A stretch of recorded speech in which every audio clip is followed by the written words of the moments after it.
Hello, hello, everybody. How's it going? Welcome. This is Carl's Roller Coaster Podcast.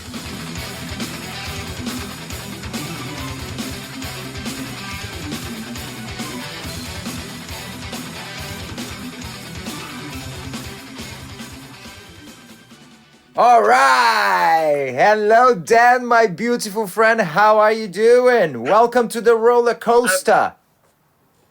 Oh man, I better buckle up, huh? Hey, Carl, how you doing? Very well, brother. Very Good to well. hear your voice, buddy. Sweet. I know. It's been a while, hasn't it? Jesus. Do you remember that? It that- has. Fuck, I mean, That was a roller coaster in itself, my friend. That was like, what happened?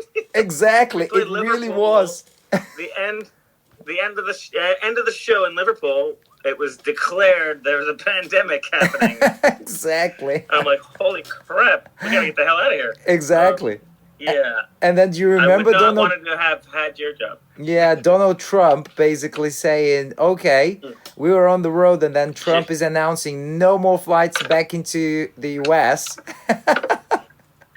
And Yeah, at that time we were like, "Holy crap, what's gonna happen? We're gonna be trapped here. We're gonna be sleeping on your couch, Carl." All of us, the whole band. I know that was definitely a possibility at that time because we were so unsure of what. I mean, literally, like within 48 hours, we had to make so many decisions, right? Like Yeah, all the families in the that, US. that was your job. That was my job exactly. But then yeah. I envy your position because that sucked. Yeah, man, it was very traumatic, but luckily enough in the end we did manage to wrap up the UK leg of the tour, which was phenomenal.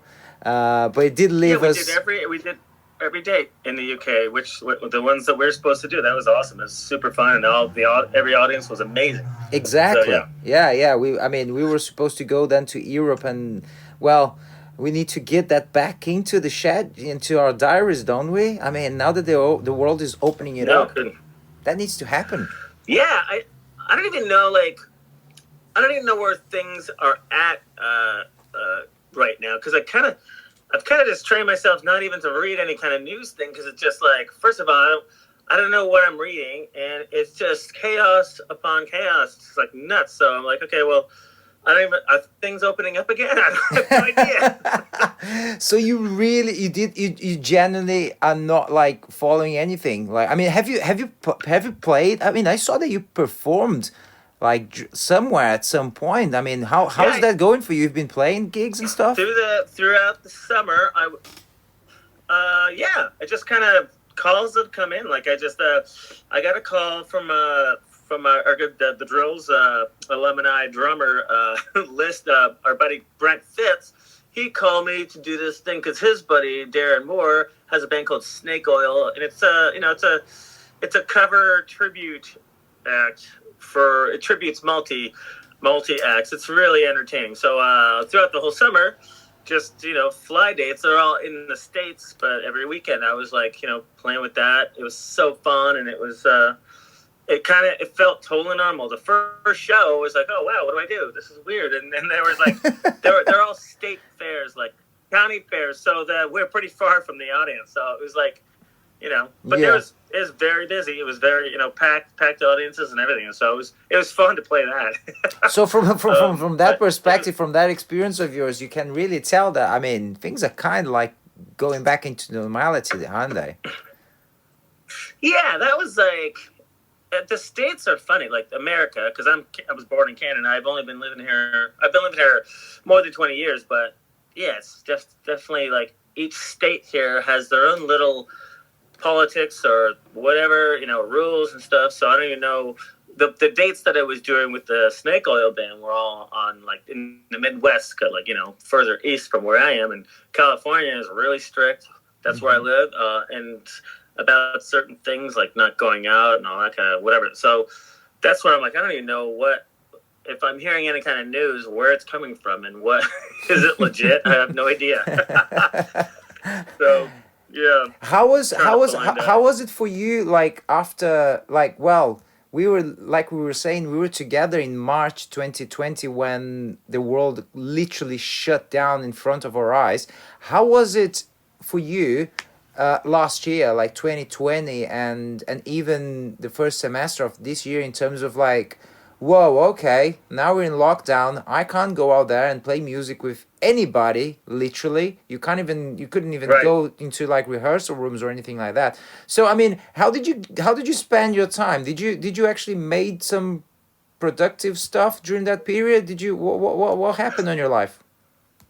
Oh yeah. I've been super productive. But the one thing, well, first of all, when I got home, we left Gatwick on a Friday, and I got home on a Friday, and then that following Sunday, 2 days later, I had a fever and I felt really crap. So I drove to a hospital, and I just called the emergency from the parking lot, and I said, "Hey man, I've been traveling abroad, and I don't feel good. I have a fever." So they got me in to do a COVID test right away, so I had to quarantine myself for 4 days after I got home in my studio. My studio is detached from my house, so I just kind of went in there and just I felt really sick. I was like, this sucks. I have something, and then on the fifth day, my fever broke, and I had gotten the results, and they came back negative, which was super weird because something was up. Mm. So okay, then everything went back to normal, and then a couple months later, I had to do. I was playing this event that I needed another like COVID test, so I got the immunity, the blood test on your finger, Mm-hmm. and that turnaround is like 20 minutes. So I did that, and I got tested in there, and they called me back in 20 minutes. Said, okay, you're negative, but we can tell from your blood test that you had COVID Wow.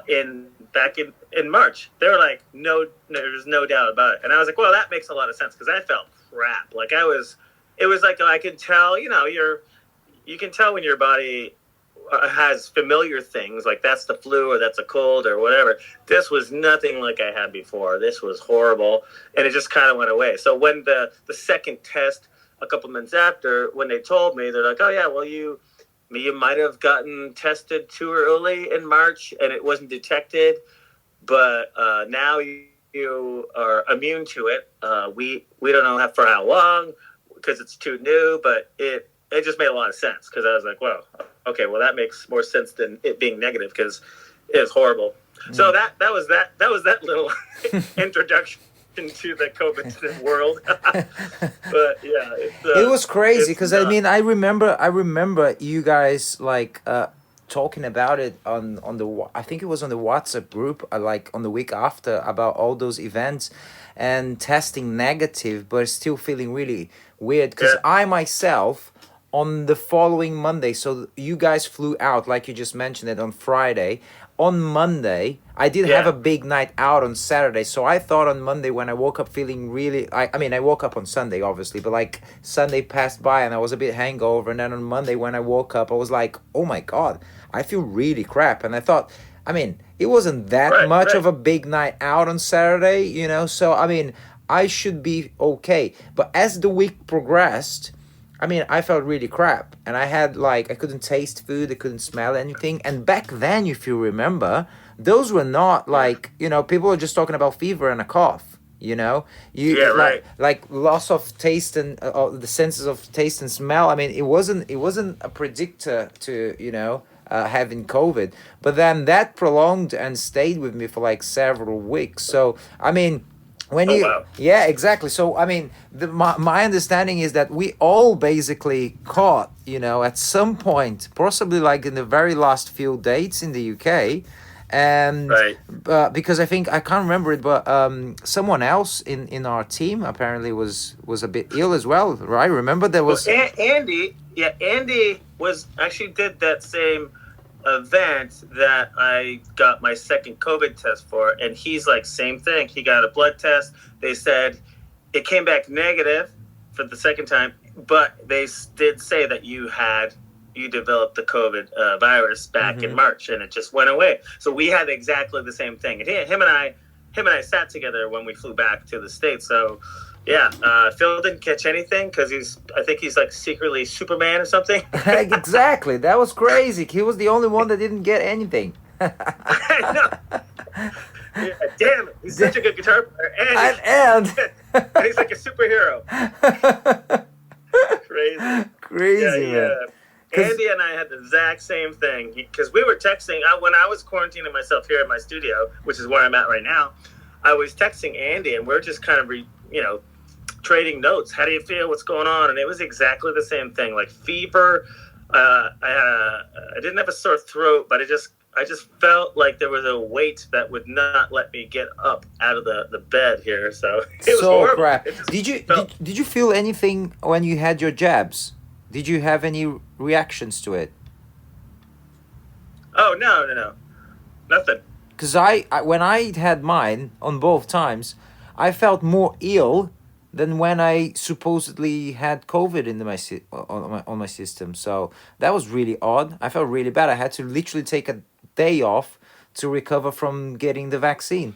I think it was my organism kind of like responding, like, dude, what are you doing? You driving us, putting us on overload mode here because we already got the antibodies and we don't need any more. And you're giving us I a don't couple of know. jabs, you know. Everybody like just kind of reacts differently. I guess I don't know. Like, Absolutely, it's just weird. it's weird. It's just weird. It's been the weirdest time. But what's kind of neat, it's the weirdest time for every single person on the planet, not just like those people over there. There's no me against you. It's all, this is the weirdest time for everybody. So it's a united thing in a way. Yeah. You know? Bro, let me ask you something here, some questions here. I'd like to ask you for the people that don't know you as much as I do. How was your upbringing? Where were you born? Well, I was born in Canada. My parents are German. They've moved to Canada in 1963. So they had the three of us. I'm the youngest, and I have two older sisters. And yeah, I was born. I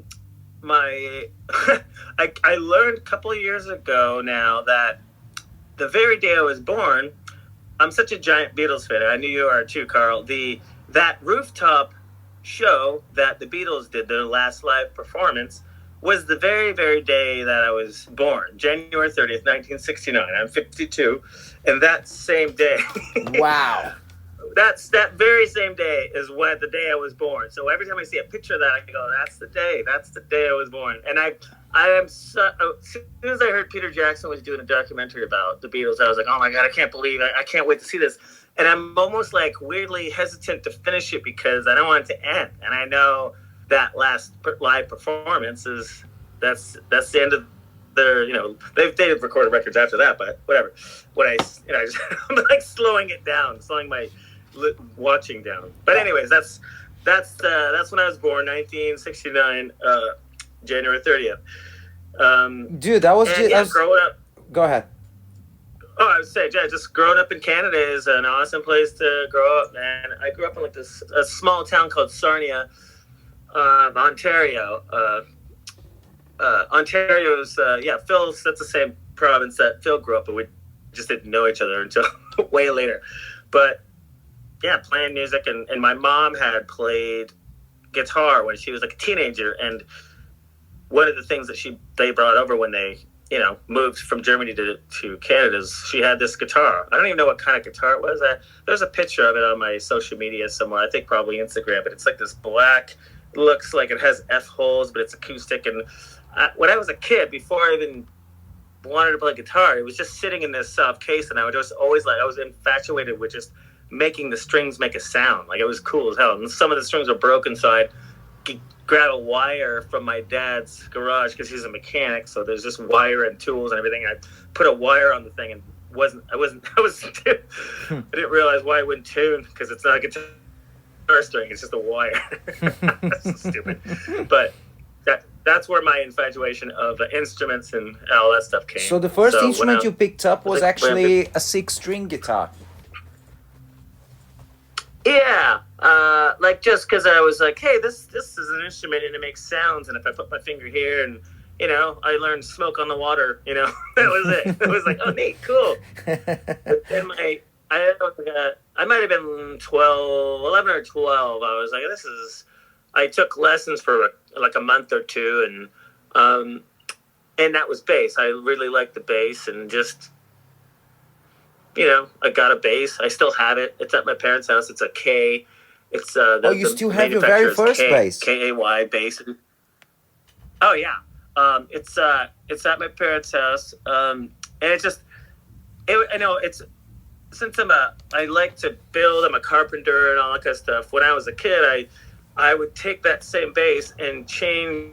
I would make a body out of wood and put all those parts on that. So I would interchange it. So it was the one bass I had, but I bodies on it. I would just make up dumb shapes and whatever the hell. So I still have those too.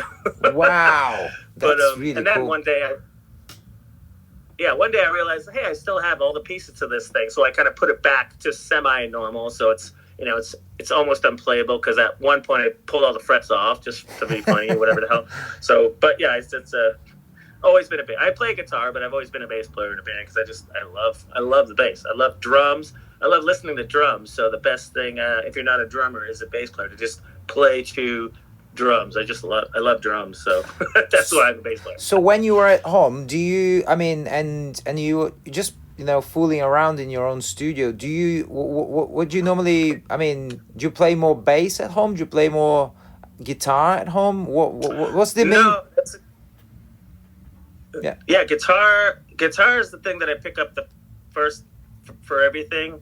I write a lot, and I usually just write mostly on my like my voice capture on my phone. All my songs start there because I usually write when I'm driving or doing something other than having an instrument Mm-hmm. in my hand because I really want to rely on the melody. So I don't want to have anything in my hand to point me in a certain direction. I'll just kind of think of a melody and then come home and then go, oh, okay, I'll put it in this key, whatever. It's always on the guitar. Usually the bass is the very last thing I put on any kind of demo recording or anything because Right. I know what that's gonna be like, unless it's a bass prominent song, unless like the riff is the bass part or something. But yeah, and then we have a grand piano like in the front room of our house. And I don't play piano, so which is great because it's unpredictable. Oh, here's a chord. Oh, that's going to be cool. So I can, I kind of like to keep myself in the dark with that because, when you look at a fretboard and you've been playing for a while, you know what everything's going to sound like. So this is coming up with riffs or anything like that, or just writing on piano is fun because I don't play piano. When did you? Mm. That's really cool. I mean, so you have a piano at home and you don't play the piano, but it does remind you of how good a piano sound and that's good enough, I guess. That's good enough. I fart around on it. I don't say like I know piano players, and I'm like, holy crap, that's amazing. I can play chords and I can figure out stuff. Because it's amazing, right? You look at a piano. I mean, when you look to a piano, I mean, every single piece of music ever written is all there. You can press the notes there, Yeah. isn't it? That's crazy. The whole song. The whole song, the bass line, Everything. the melody, it's amazing. It's incredible. I love the piano. I just haven't taken the time to really get good at it at all. You mentioned it.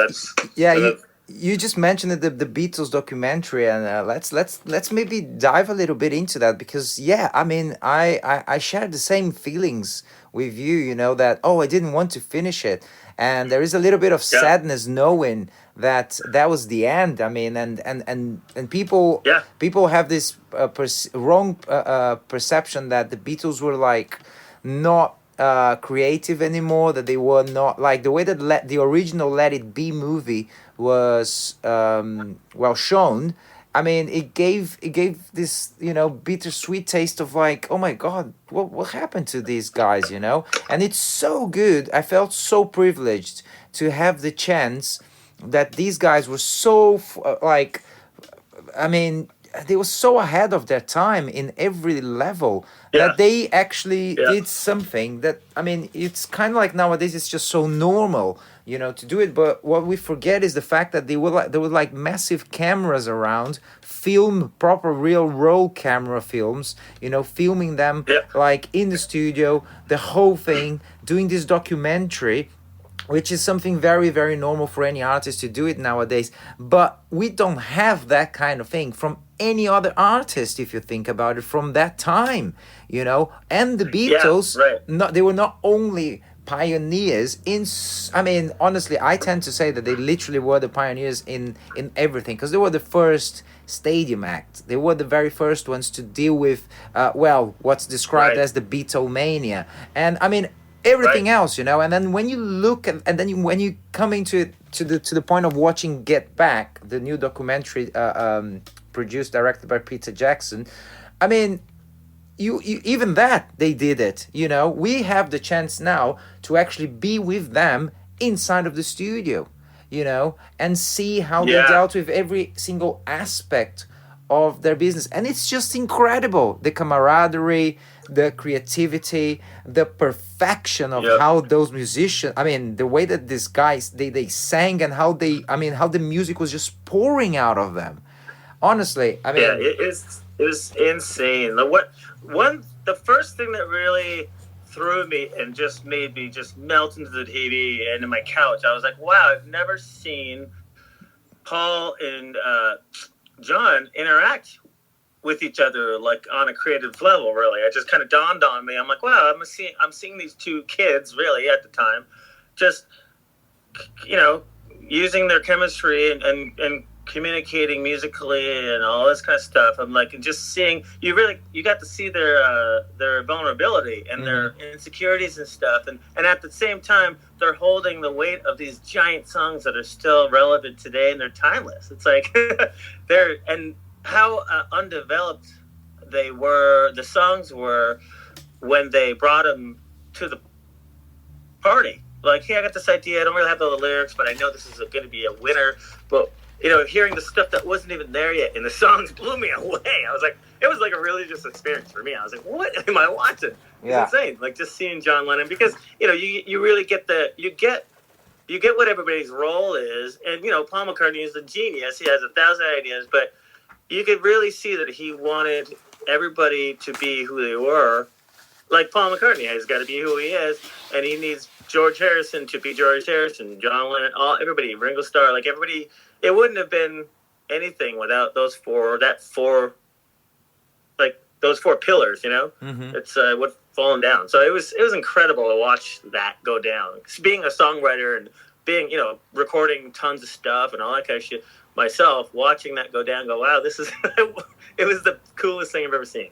yeah, I mean, by far. and how they conducted themselves as well. I mean, you see that there was never a fight. They never raised their voices towards each other. They never had like Very big polite. arguments. They were so, I mean, even when they disagreed with each other, they had clever ways to express themselves, and they would make and throw jokes into the discussion, and then go a complete like. I mean, it was honestly, it is mind. I mean, I'm watching it for the second time now. I'm about to start episode 3 again, the part 3 of the documentary again, because it literally was so freaking interesting to me to see that. I think that that's kind of like, it's like I said, I'll repeat myself here, but it's that this 3-part documentary, it's literally like kind of like some sort of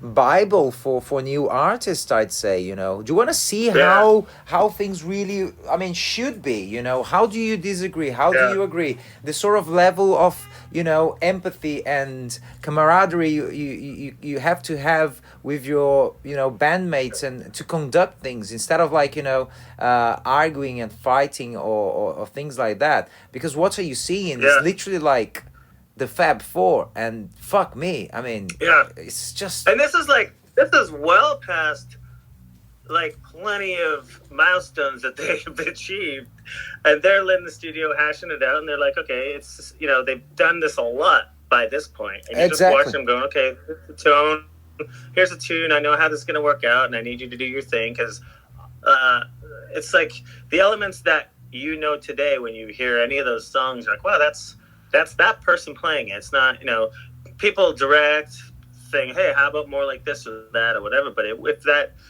person's hand wasn't on the drum or the guitar or the mic, it wouldn't have been that iconic.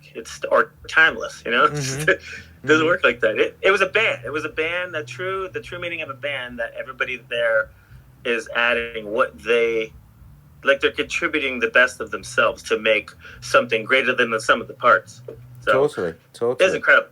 Yeah, And totally incredible. totally incredible. And like you said, I mean, that's the last, creative moment of the Beatles.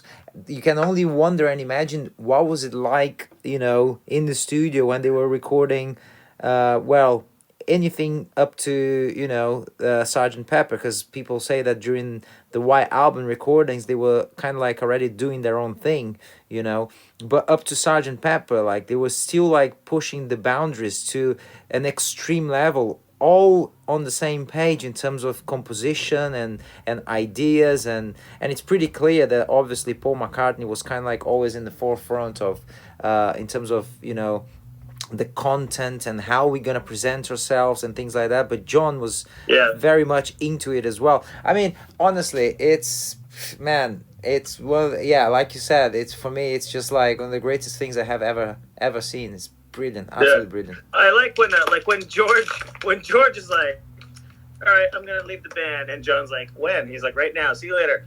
And the next day, I know this is the way it's filmed, and you can make things look however you want, but like the next work day for them, when George didn't show up, it was just complete chaos. Yeah.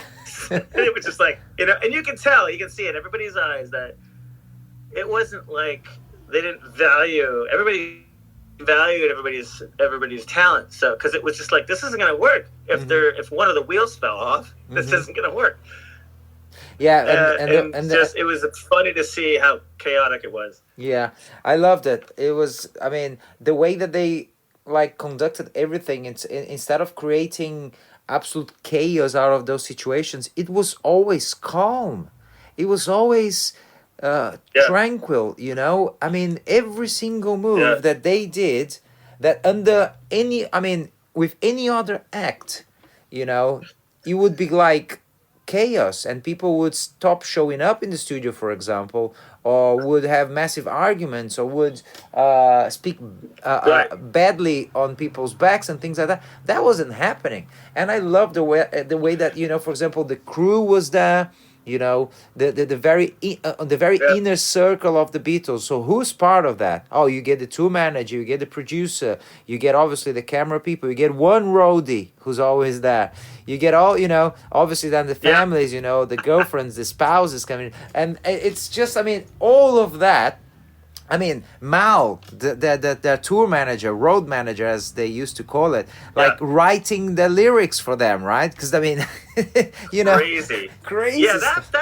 that's another thing that blew me away, is like the amount of people that were around them while they were creating like genius, like timeless songs. I'm like, they just really did.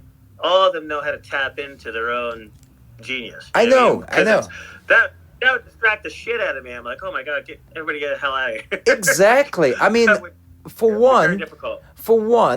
honestly, Yoko, right? Next to John, but like, Yeah. it's not like, I mean, she's in the studio watching that. She's inside the band, She's sitting. I mean, why? She's like an extension of John. And Exactly. It's totally like a normal thing.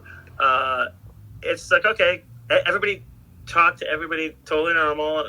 Yoko just seemed like she was content to sit there. I'm like, okay. It didn't seem like it really, obviously it's an element that would, I don't want to say distract, but it adds to something. But whatever it is, they still came out with a Yeah. kick-ass record.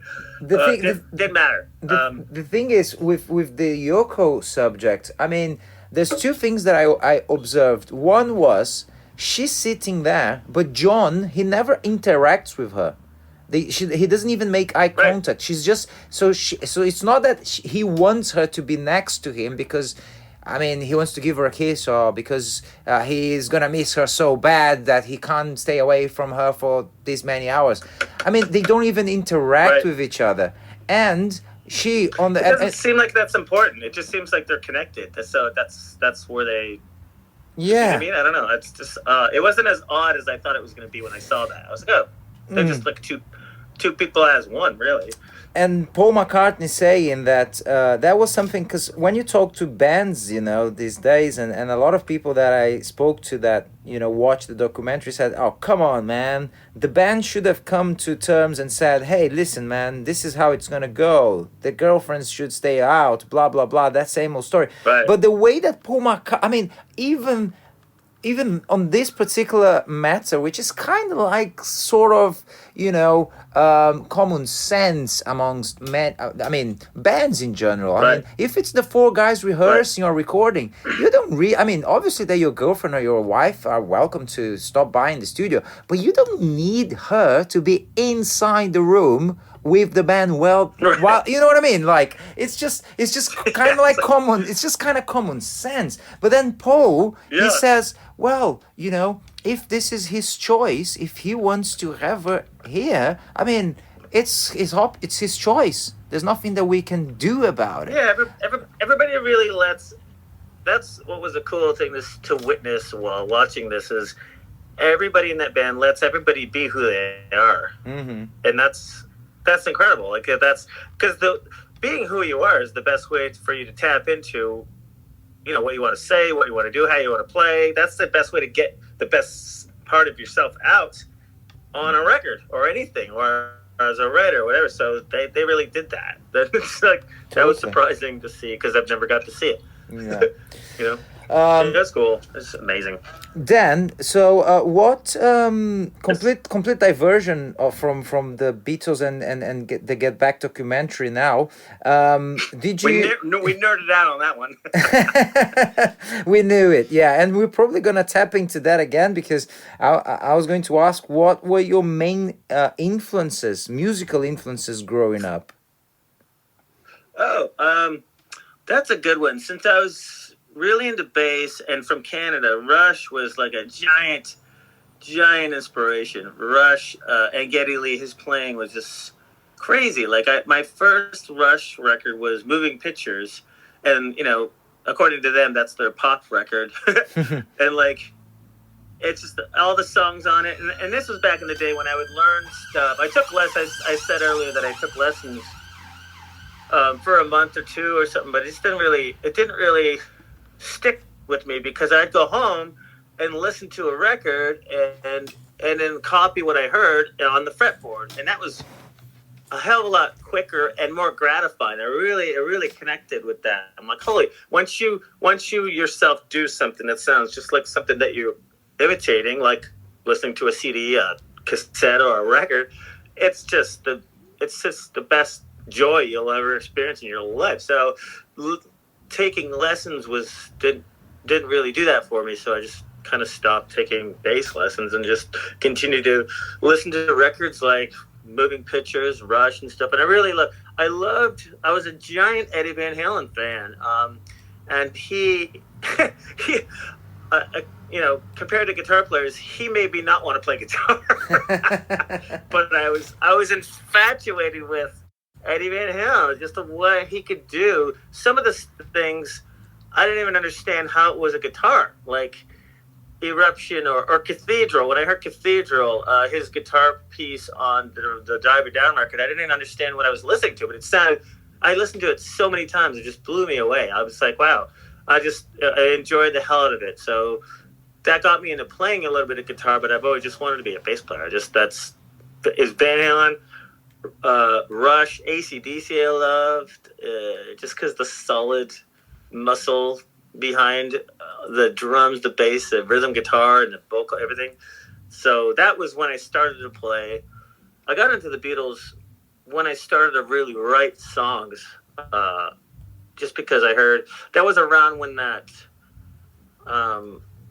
it was like a tribute, like a collection a best of the Beatles where it was like from the blue, that blue record, and then they came out with a red one. Yeah. It's just their whole spanning of their whole career. I listened to that, and I was like, wow, most of this is done on a 4-track, and I was at that time recording on a 4-track. I was like, wow, this is crazy. These songs, it's really the song. It's the song. It doesn't matter what you record it on. If that song is good, it's good. So I really paid attention to songwriting and melodies and lyrics back. It's interesting later as a teenager. Yeah, I'm very much the same. I mean, it took me. I mean, I went straight into, so say, the Black Sabbaths, the Iron Maidens, the Van Halens, and all of that. Pure metal rock world of the 70s and the 80s. And then it took me a while to literally to kind of like go back to, well, to the Little Richards, to the Otis Reddings, to the Beatles, and then obviously the Byrds and the Mamas and the Papas and the whole American music that was actually in many ways influencing the Beatles back then, like the Byrds, for example. It's a good example that they did influence the Beatles, and then obviously in America you get like Buffalo Springfield and the whole Laurel Canyon scene of the 60s, which was really incredible. But that took me a long time to kind of like, okay, all right, now I get it, and it just same here. And for me, to be honest with you, it's been delightful because it's kind of literally just discovering all this music that when we were growing up, it was very difficult to get because you couldn't buy all the records, you couldn't listen to all the tunes, you couldn't see all the stuff and all the videos. Nowadays, you have access to anything. If you say, oh my God, I have never listened to the whole discography of the Mamas and the Papas. Okay, great. I'm going to sit down and I'm going to just press play and go make my breakfast, Yeah, it's going to be done. Easy. What I mean? When I first started playing my instrument, I listened to things that were, I listened to the instrument that I was learning. So that's kind of the music that I listened to. Like also I forgot to mention Iron Maiden. Like Steve Harris is incredible. I loved learning like Steve Harris parts. It was insane.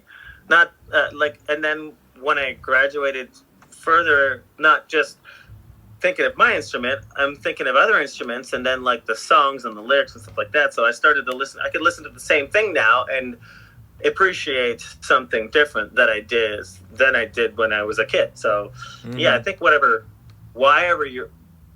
whatever reason you're listening for, I was trying to improve my own musical abilities by listening to really good players. Yeah.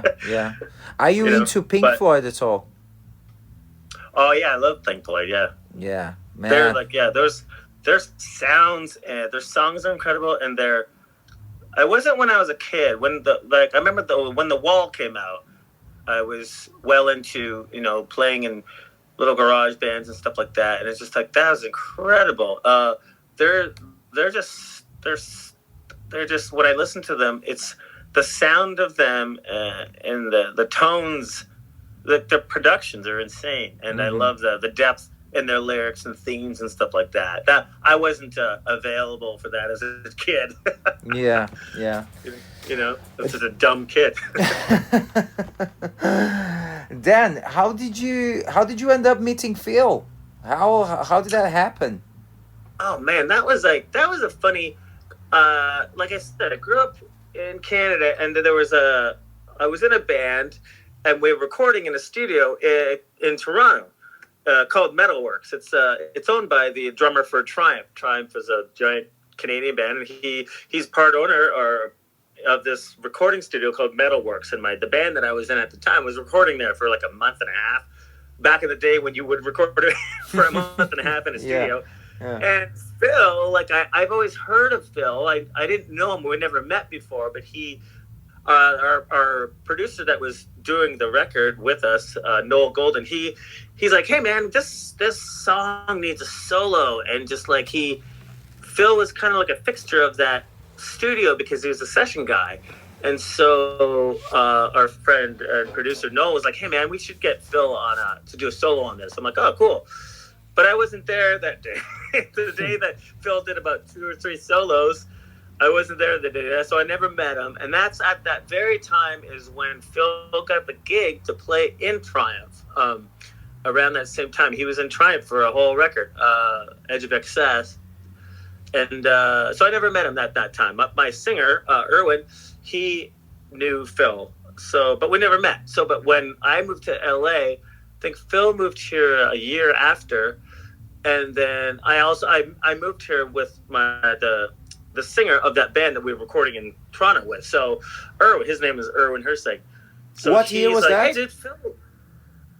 96, Okay. 96, yeah, late 96."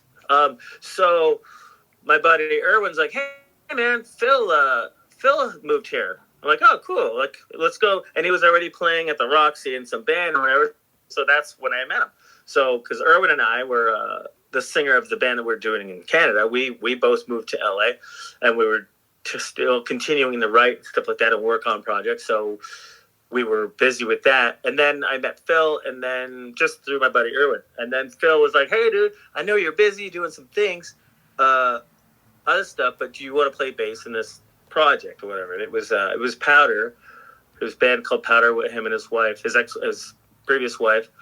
And then it was pretty clear, like, what chemistry was to me, musical chemistry, because I was like, wow, we really fed off each other really well, right out of the gate. And during that, he was playing a mutual friend, Jeremy Spencer, which was the drummer for Five Finger Death Punch. At that time, Jeremy called me. He's like, "Hey, dude, Phil's been writing all these other tunes. Let's check it out." Jeremy's gonna play drums, and he wanted me to play bass. And I was like, "Okay, let's check it out." So we learned that stuff. We did a rehearsal, the three of us, and it sounded perfect. It sounded awesome.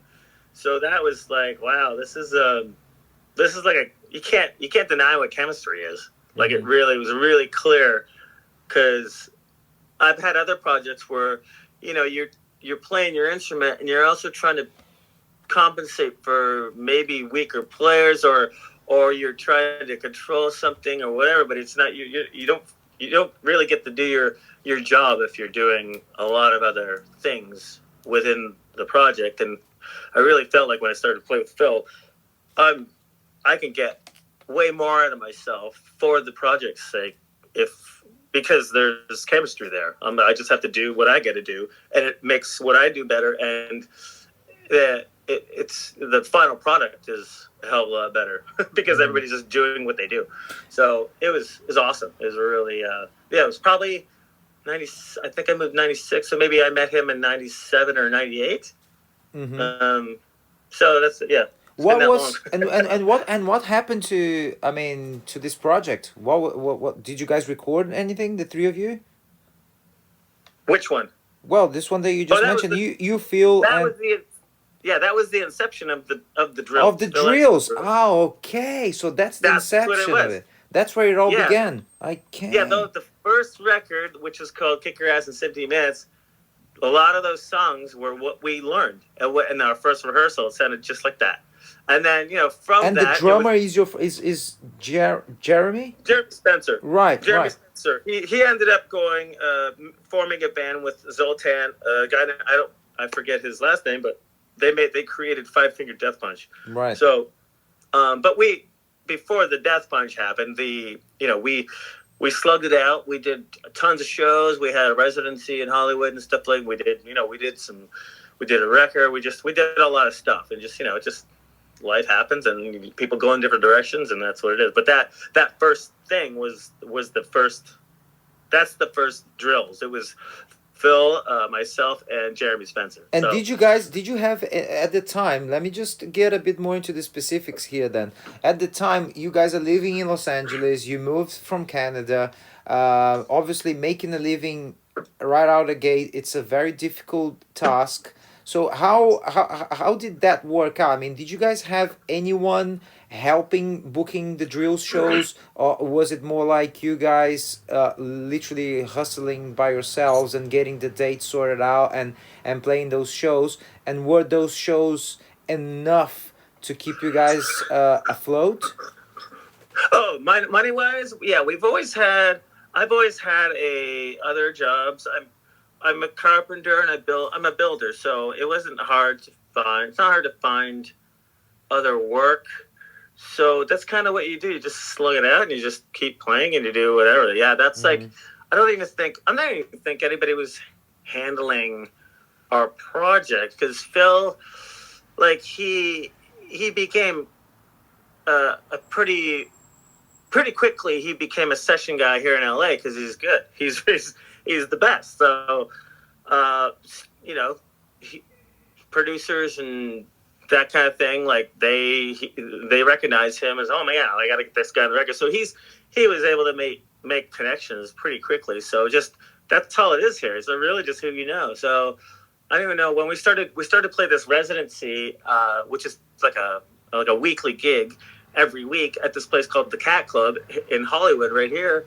And I don't even know how that happened. Like Phil's like the ringleader of the drill. So he just he's really able to pull favors and ask and do whatever. I've learned a lot how to even just treat like people on the road or business people or anything just by watching how Phil like he's just he's the real deal. So we didn't really have anybody backing us. We didn't really do tours much. We played around the town a lot and just tried to do this and that and whatever. And then so which brings us to like fuck me. As soon as we got, I mean, the tour that we were on, I mean, that was, I think, correct me if I'm wrong, but I think that was going to be in terms of dates and places and people that the drills was performing to, the biggest one that the band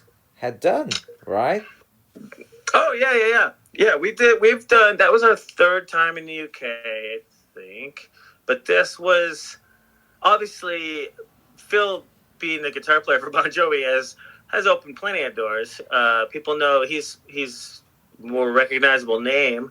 His talent's always been equally as incredible as the first day, but now more people are recognizing him, so that opens doors for what we do, and it's been great. So yeah, that we were able to play some bigger places, and just like it's hard. It's so funny because since we're not really handled by anybody, we have a manager now, Bobby Collins, with Primary Wave.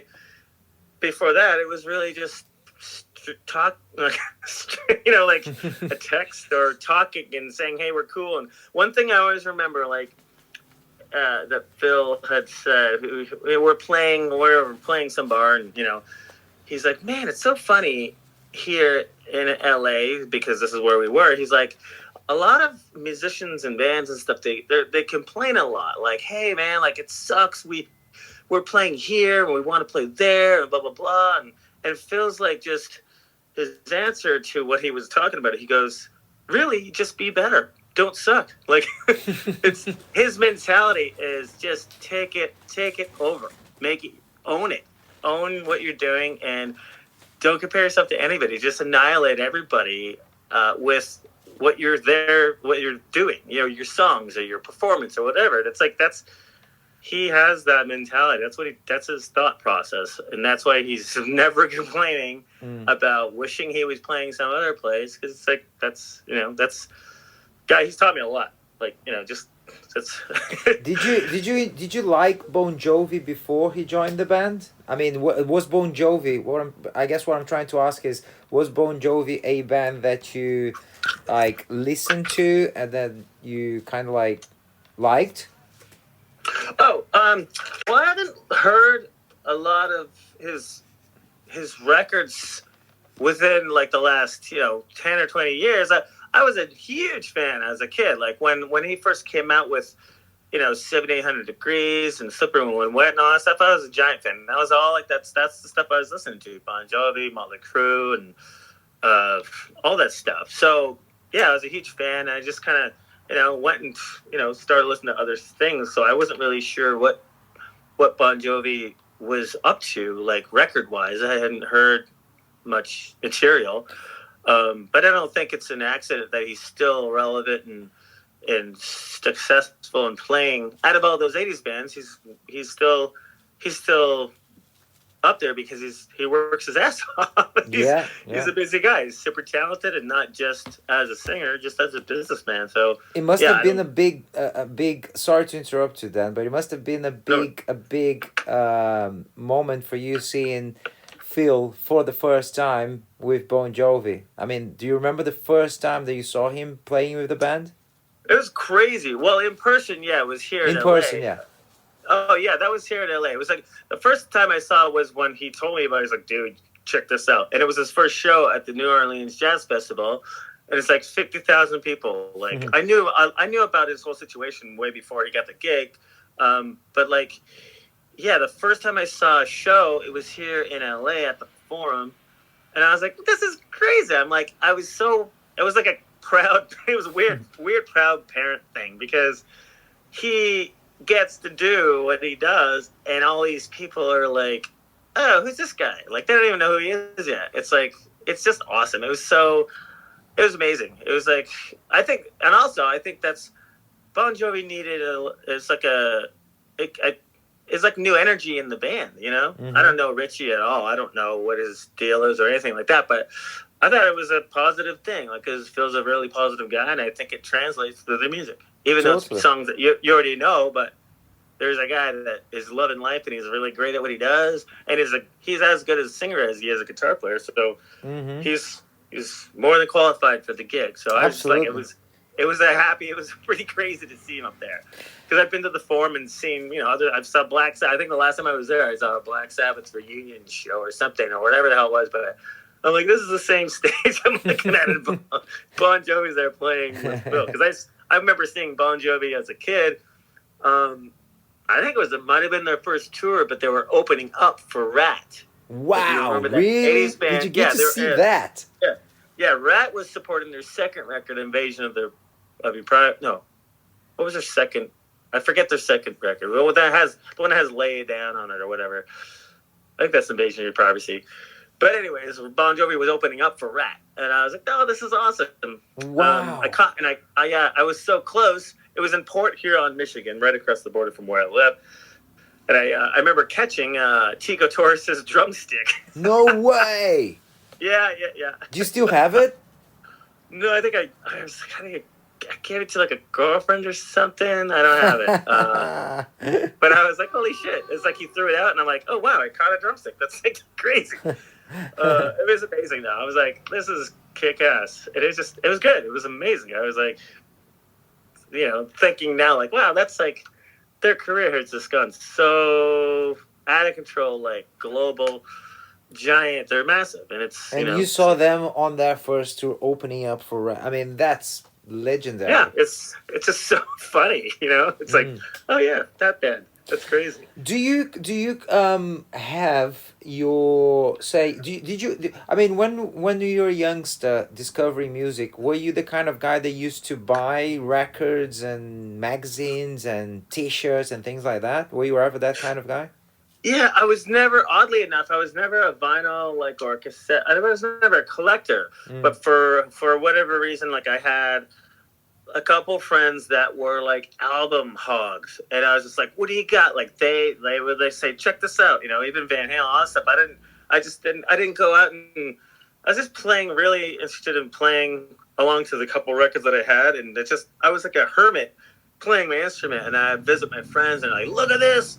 And it's Highway to Hell by AC/DC, or it's like, or I would hear things that I loved from friends that were record collectors and stuff, and just like they were like, hey, this is they had an amazing stereo system, and listen to this is insane. That's where my friend turned me on to like Van Halen, like Diver Down. I was like, what? What am I listening to? This is insane. So yeah, I love magazines and rock magazines and stuff like that, and just seeing everything and everything that I liked and was gravitated. I was that like captured my interest was always LA based, really. So I was like, oh, one day I'll just probably move over there. Yeah. So that's what happened. Wow. Do Yeah. you still have like any members of your family living in Canada? Do you ever go? Oh yeah, my mom and dad, and my two sisters. That's my whole family's They there. still Everybody. live in Canada. Oh yeah, all the rest of my like besides my mom, dad, and two sisters, everybody is in Germany. Right. So, but yeah, my mom and dad are still alive, still around, and my one sister Chris lives like 10 minutes away from my parents, and then my other sister Jackie, she lives like about an hour and a half or something like that away from But they're still there. I talk to them all the time. How often do you go visit them? I haven't been for a couple of years. We usually go for the holidays, but just haven't yet. So yeah, we went to Argentina because my wife's Argentine, so we went to Argentina for the holidays one year and just here, and we have a 3-year-old kid, so we're really inventing our own like memories, and it's the most incredible thing ever. Like, and it's been actually the most inspiring, and that's sparked a flood of like musical ideas and lyrics and things that have come to me that I'm getting ready to like track. I have everything demoed out. I just have to track them. Is this going to be something that would fit on the drills, or is it something that you are thinking of doing it separately? Oh, it's like it's my thing. So yeah, right. I just have I did a record. It's just my last name, Spriewald. It's on iTunes, and it's called Full Capsule. How come I didn't know about that? Well, we haven't done this interview yet. Wow. Okay. So go on iTunes, and I never pressed any hard CDs. It's just on iTunes called Spriewald, and that Can you spell that for me, please? Then how do you spell that? It's my last name, so SPR. Oh, of course, yes. Okay, yeah. I thought I'd be more creative at the time, because the funny thing is that I released it in 2009, so it was a long time ago, and I just the band, I figure, and I just kind of played everything, and I had some friends. My friend Matt Sherrod is a drummer, and he produced it for me, and then we had some guest drummers in. So I love the cover. I love the cover. I'm just looking at it now. Spriewald Full Capsule. Yeah, the album's called Full Capsule. Yeah, that was a weird time, because within the recording process of that, my father-in-law, my wife's dad, had passed away, and we were there the very last day when it flat-hands, the machine flatlined, and I was like holding his head, and my wife, her brother, and the mother were on the other side of the bed, and I was like, wow, like, he's just like a person, just like a container for what they are. And he was like, Nestor was like the nicest person on the planet, and then when his body was like just left and the personality was gone, it just like that's where the title came from, Full Capsule, because he was when in life you're just a capsule full of life, and when you pass that, the capsule is just left, you know what I mean? So it's just, it was a crazy, enlightening situation to witness and be a part of. It was crazy. So that's where that Full Capsule came from. So yeah, everybody is to embrace their their fullness of what they are when they're living, because life is short, Absolutely, man. Yeah, so if you're interested, check it out. I'm still really proud of those tunes. So this, I guess it's been a long gap between that record and this record, but it'll be like that. Nice, man. That's really cool. No, I have just downloaded, and I will certainly be listening to it. Yeah. Thank you. And this is something that I had to prove to myself. So it was like I was always a songwriter or a co-writer, and I was never the singer. So I really wanted to put something out at the time to prove to myself, like, well, I've I need to sing these for myself. So it was the first time I was ever a lead singer, which is super odd to me. So, but I, like I said earlier, I've always played guitar and bass. So I played the guitar and the bass and all the vocals. And my friend, Matt Sherrod, he played some drums. Randy Cook played some drums on a couple tunes, and a friend called Erez Gannett played some drums on some tunes. So it was fun. It was it was really a good time for to put that out. So this following up of from Full Capsule, when do you already foresee a time frame for its release? When do you think you're gonna have everything tracked down and ready to mix and master? Yeah, that's a great question because I have I think I have one more song in me. I don't it isn't out. I don't have it like I don't have it yet, but I want one more tune that when you have like a taste for something, you're kind of hungry but you don't know what it is. Yeah. That's what this feels like, where you're like, there's I think there's one more tune. So, but other than that, I'm getting ready to track the drums for 5 tunes that I have already. It's just going to be like a 6 or 7 song like EP type of thing. Mm-hmm.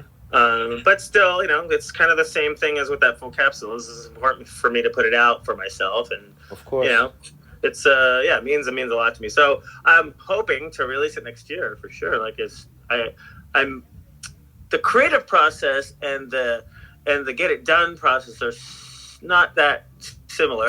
Mm-hmm. When I'm creative, there's no guidelines or anything, and then all of a sudden when you really need to get stuff done, you have to shift into almost like a business mode to like, okay, everything's black and white, nothing's gray, let's just get it done, this is the thing, I've already decided, this is the idea, do it. And so I'm slowly shifting to my business side of trying to get it out, absolutely, get it done, and schedule things, like schedule my friend Ryan McMillan, I'm gonna get him he's gonna play some drums on this stuff, and we found a studio. It's not gonna be, I think we're gonna start tracking early January, and just go from there. And I have a home studio, so I can track everything else here that I need. So we're just gonna get the drums really at a studio. Yeah, because I don't track drums in my own home studio, so. Yeah, that's gonna go from there. I'm really, really hoping to release it next year for sure. Like that would bum me out if it's not. Oh, you will, man. You've got definitely. You will. If there's one song missing only, and you're nearly getting the whole package, like the whole, all of the songs like ready to go. I mean, yeah, definitely put a target down as something that you have to have it out there next year. Which brings the question, like, what about the drills, man? Have you spoken to Phil recently? Is there anything that you guys have in mind going on? What is that? Like, tell me, is there anything going? Yeah. So I talk to Phil all the time. We talk all the time, and or text or whatever, depending on what's going on. And he's been busy with another thing called Kurt Dimer. So, and then he's got Bon Jovi stuff. At the time I was offered to do that tour with Phil, because he's the MD of the Kurt Dimer project. I had played songs on Kurt's record, and we did 2 videos and stuff like that. But I just, at the time that they wanted to go on tour, they were opening up for Jeff Tate. So it wasn't, timing wise, it didn't work out for me. So I had to pass on the tour. But he's been doing that, and then we still have volume number 2 to release. I just think exactly. Chris is like. Has mixed almost all of it. It's that guy's another busy guy. It's a gift that the guy's involved in the drills, because he's such a genius mixer, and he has the greatest ears. So we're doing that, and just COVID has really thrown a wrench, and everybody's like, there's nothing's predictable. So. Mm-hmm. It's just the weirdest time to plan anything, because every other week there's new variants. It's nuts. So mm-hmm. It's nuts. So we still got that going. There's talk of possibly late next year. I think it may be October or something like that. Mm-hmm. That we may be opening up for Skid Row, but I'm not even. I think that's in the States. Like here in America, so I'm not sure. There's not much, especially at this time of the year. Everything's kind of just shutting down, and everybody's trying to put their ducks in a row. So I'm gonna see Phil next week. I think we're just gonna hang out. It's been funny because we've rarely been. See, he's since moved from Nashville back to LA, and I still haven't seen him because either I'm not in town or he hasn't. We haven't been in town at the same time, but we talk all the time. He's like my brother. Like I just feel like we're family. Like Busy it's bees. yeah, it's. I kind of really like. I like being busy, man. If I'm not busy on something, I feel like I'm gonna go nuts. So Totally. it's just catering. Yeah, it's like I don't. I'm like I rarely sit down and relax. Yeah, I really want to kind of like I mean, message Phil and we exchange, things as well, and obviously, I mean, we adore each other. I mean, I love the guy, I love you, Yeah, yeah, yeah. that, we just have like this, it's such a great connection, and it's something that, we've been building up, and it was so unfortunate that we got that tour cut in half, but I'm very great. It's very easy to think about the negatives, but I actually look to the positives. We were just blessed to have that period in the UK pre-COVID, because Yeah. we really bonded in a different way, because that was the longest we've actually spent together on the road. So Yeah. and I do think that there's so many good things that came out of that, in regards of like, okay, great. I mean, we know we can get the drills out there. There is demand Yeah. for it, and with the connections, like you mentioned, that Phil has, friends that we all have, and then Bobby at Primary Wave, and I mean, there are some things, on the pipeline, and I do hope that those things get confirmed, because the drills deserve it. Yeah. And if the band gets more exposure, which means basically, going on tour with bigger acts, opening it up, for bigger acts. I Yeah, mean, yeah. the audience will just, it will just like evolve. It's just gonna get bigger, because I mean, doing the run on its own as a headliner, we saw the potential of it. So doing a bit Yeah, of it was that. really clear that this is a good move. It wasn't a mistake. It was a good. It was to, like you said. Sorry to interrupt. No, okay. It felt successful. And I really, one of the reasons I think is because there was also like a chemistry behind the curtain. Like everybody was on the same page, and we really worked as a team.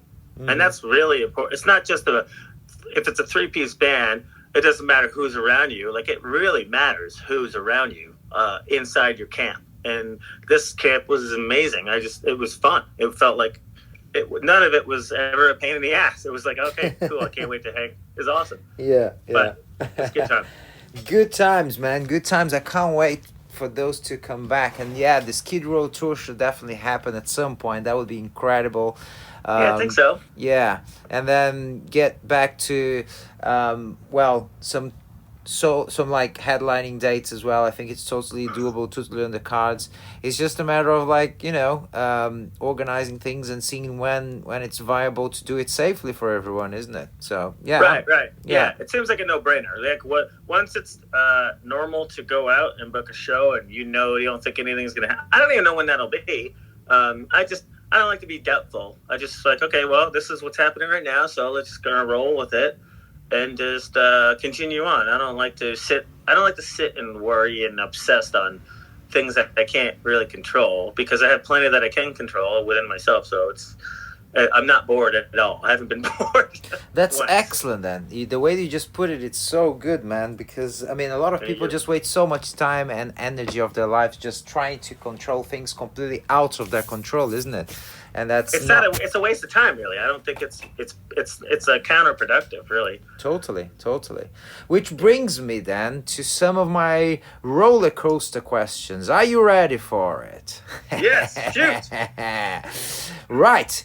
Do you have or follow any morning routines? Oh, just a lot of coffee. Coffee is the first thing I get up, stumble on the way to the kitchen, and it's just like make the coffee, and like I feel like nothing starts until I have that. I still want to have the coffee that Phil's drinks all the time and is always wearing the t-shirt. I've never had that, but apparently it's a damn good coffee. Death Wish coffee. Yeah. That's the one. They sent me a giant bag of that. It was awesome. Yeah, I really, really want to try that. I mean, the way that you both promote that. Woo! Do you cut? Do you is that like a limit for you in terms of caffeine? Do you stop at a certain point of the day, or you don't have any problems like sleeping after drinking coffee, for example? Well, I don't drink coffee after like in the noon, like after noon or 1 o'clock or something like that. I wouldn't want to have a coffee. Just like it, just kind of it Mm-hmm. starts my day, and then I just continue on with other things. Just I don't feel like drinking coffee like right now. Or what Right. time? I don't even know what time. Yeah, it's like it's noon. It's almost 1 here in LA, and I wouldn't want to have a coffee right now. But yeah, just because I would probably stay. You know, it would probably affect me. I wouldn't be able to go to sleep. So Right. Right. Right. yeah. So that's my regular morning routine. Okay. Do you drink more than one cup in the morning? I mean, do you what's the Oh yeah. quantity? So I have this Italian Bialetti coffee. It's kind of an espresso maker, but it's the biggest one I have, and I can get about 2.5 like mugs out of that thing. I'll drink that, and then I'll take my kid to daycare. But before we go to daycare, he's 3, so we'll go to. There's a my grocery store that I go to has a Starbucks in it, so we'll go to Starbucks, and that's my way of coaxing him out the door is because we get banana bread or lemon bread or something at that Starbucks, Mm-hmm. and so when I'm getting his banana bread, I'll also get a coffee, and that'll last till about 11:30 or noon, and after that I'm done. But that's a Excellent. lot of caffeine. It really sure is. Uh, yeah, Uh, yeah. Man, are you a spiritual person at all? Or I mean, do you have any particular beliefs? You cut out. Say that again. Are you a spiritual person at all? Oh, I guess so. Not in one type of belief or religion. I really appreciate like uh, like Buddhism and just yeah, nothing. I believe of the law of attraction and stuff. I don't go to church. Like I don't follow a certain religion. I think I like a lot of tidbits of everything. Really, I've never been a good Christian or a Catholic or like that, but I don't have a problem. I've only kind of being on the outside of things. I think I'm pretty I meditate quite often to because I do believe in the law of attraction and being you're not in the universe. The universe is in you, kind of thing. So that's where I guess I'm spiritual. If something's bothering me or if I want to just clear my head, and if I can't do that with music, I'll just sit peacefully and meditate on nothing, just to clear the the junk along my path. So yeah, I guess so. I guess I'm spiritual. Excellent. How often do you meditate then? Is it something that you do regularly? Uh, yeah, it should. There were times where I would do it, 20 minutes in the morning. But I need to get back on that. It's not like sometimes it's once. My biggest strength is my inconsistencies, which I'm not proud of. So I need to. It's, but I like to own my own shit. So I'm calling myself out. So yes, I used to do it every day, and I just loved it. And in this very studio, I would sit here quietly and just forget everything. And sometimes I would set my timer because I'd always like to know. Okay, that was I'd set my timer for a half hour or an hour or even 20 minutes. And sometimes even a 5-minute meditation, if you are able to really let go as much as you could, you go deep, and it feels like you're in another world for hours. So. Mm-hmm. Yeah, I love that. I need to get back. I've been thinking about trying to make that more of a daily ritual. Totally. Yeah. And now that you brought it up, it's more confirmed that I need to do that. Yeah, so it used to be every day. Then it was like, once a week or a couple times a week or something. It's not consistent, so I need to work on my consistency. Right. Yeah, we all do in many ways, don't we? It's just, I mean, life gets on the way, and now you with a little little guy in the house as well. You know, it just Oh, gets it's more. amazing. Yeah, it's amazing, but it's time consuming, isn't it? Oh yeah, that's one thing that's kind of it's been inspiring for writing, but it's also been difficult to get what would usually take me like a whole weekend to like flush out the idea, demo it out in my studio, and get the structure done on it. That it sometimes takes me months because I really want. It's not a burden to take care of my kid. I love it.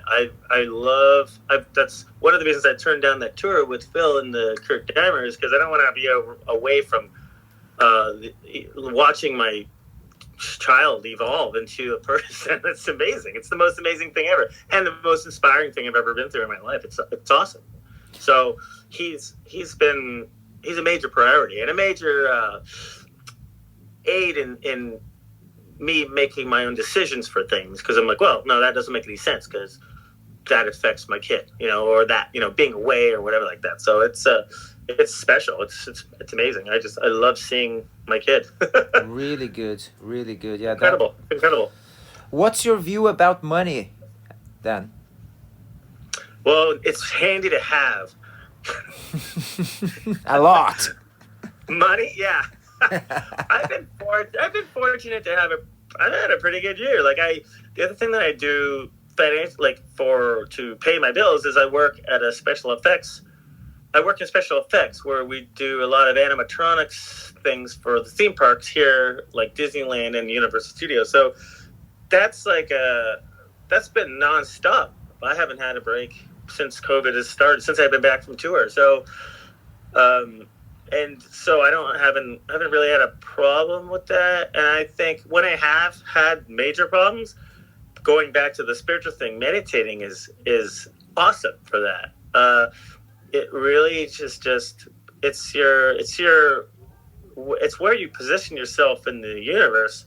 If you're angry all the time and you wake up and you say this day is going to suck, it's probably going to suck. Mm-hmm. Yeah. And then if you do that so often, you don't really realize you're putting energy into being negative. You don't really get what you want. So, having more money or having a job or wherever, it's really about how you're putting yourself out into the world. So money hasn't been. I'm not wealthy, but I'm doing fine because I've figured out a way to not stress out about not having it, and that right there has given me great fortunes, like unbelievably falling out of the sky. Amazing, So, man. Amazing. I That's love the it. vibe. That's the vibe. Totally. I mean, you attracting, things that, sometimes they are on your subconscious even, and it's Yeah. really good. Yeah, I think the subconscious is really. It's important to speak to that part of yourself because that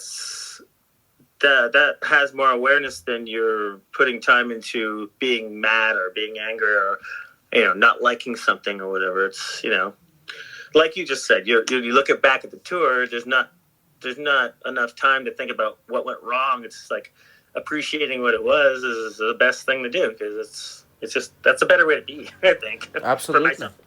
Absolutely. Yeah. Yeah. So, yeah. So money wise. What do you do to unwind then? What's the perfect lazy day for you? Oh man, I don't even know if I've had a lazy day. I really it's coming in the studio is seriously like the best therapy for me to do. And whether I'm in here meditating or whether I'm just flushing out a song, or if I don't have a song that I'm working on, I'll just kind of play the guitar. Just when you physically touch an instrument and you play a chord and it's music coming back at you, that my like I just you just kind of melt. My stress levels go down like so fast when that happens because if it's an acoustic and it's loud, it's vibrating on your body and you can feel it. You just made. Even if it's just a G chord or any kind of chord, it's so gratifying. So that's it. And just playing music is really, I really feel the closest to who I am.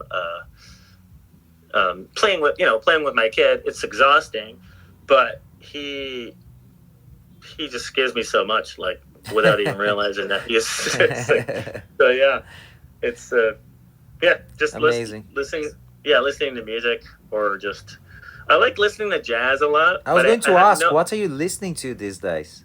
yeah, I love I love Miles Davis and John Coltrane, but I have no desire to play it. So that's why I really appreciate listening to it so much, because I'm not trying to analyze what the notes are. I'm just really listening. I love all those old recordings too, because you can hear them in the room. Like you can hear them walking, and you know, creaky floors and stupid shit like that. Like the production of it is so raw and amazing, and it's geniuses that you're listening to playing. So I love listening to that. It's relaxing to me. I'll smoke a cigar, have a whiskey, and just have my earbuds in and just listening to that in the backyard. Like it's just like it's so relaxing to Oh, me. I sounds love it. amazing, man. Sounds amazing. What Yeah. what whiskey do you like drinking? Jameson is my go-to. Oh yeah? I love it. Irish whiskey, man. It's like, yeah, it's plenty.